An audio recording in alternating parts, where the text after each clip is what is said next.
Muchos protestantes hoy creen que la Iglesia Católica fue iniciada por Constantino, el emperador Constantino, y que la Iglesia primitiva, antes de Constantino, funcionaba de una manera muy similar a la forma en la que sus iglesias funcionan hoy, con doctrinas muy similares como sola escritura, sola fide, salvo siempre salvo. Los presbiterianos creen que la Iglesia primitiva era presbiteriana.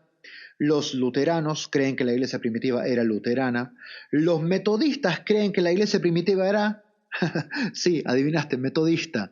Los evangélicos, los pentecostales, los no denominacionales, todos de alguna manera dicen que la iglesia primitiva era como la de ellos, Hasta que vino Constantino, fundó la iglesia católica y se puso a perseguir a la iglesia verdadera.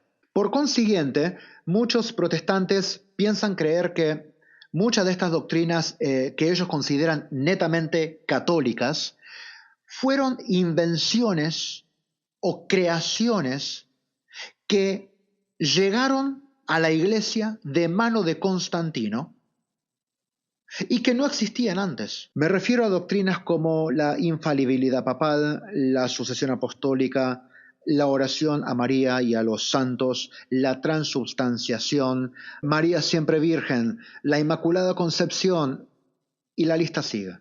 Es una lista larga. ¿Es verdad o no? Es decir, ¿la iglesia primitiva realmente sabía de estas cosas? ¿Enseñaba o practicaba estas cosas? ¿Sí o no? Porque si antes de Constantino todo esto no existía, el debate está cerrado. Constantino fundó la Iglesia Católica y él trajo todas estas doctrinas. Ya está, debate cerrado. Pero ¿qué pasa si encontramos estas doctrinas siendo enseñadas abiertamente como cosa sabida antes de Constantino? ¿Qué pasa ahí? Porque todo esto es una teoría conspirativa muy atractiva, pero ¿es verdad? Esa es la pregunta. ¿Es verdad, sí o no? Porque todo esto es bastante fácil de demostrar. A ver, estamos hablando de historia. No hace falta hacer mucho. O sea, con la tecnología que tenemos hoy, tenemos acceso a la historia. Podemos saber lo que pasó. Podemos saber cómo eran las cosas. Y me di cuenta, desde que me convertí a la Iglesia Católica, me di cuenta que la historia es una asignatura pendiente en la mayoría de las iglesias protestantes.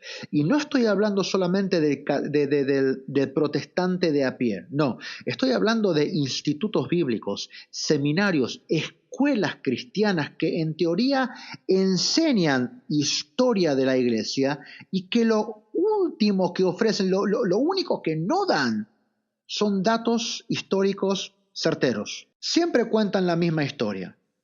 La iglesia católica mala persiguió a la iglesia verdadera, que obviamente es la de ellos, hasta que vino Lutero y nos salvó a todos. Aleluya, Lutero. Obviamente que nadie enseña de verdad quién fue Lutero.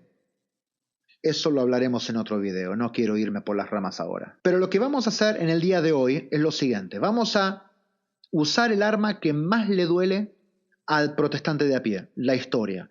Y la afirmación que vamos a estar refutando es que Constantino fundó la Iglesia Católica y que de su mano vinieron todas estas doctrinas paganas de las que la Iglesia primitiva no sabía nada. Según la historia relata, Constantino llegó a ser emperador de Roma en el año 312, poco después de la batalla del puente Milvio.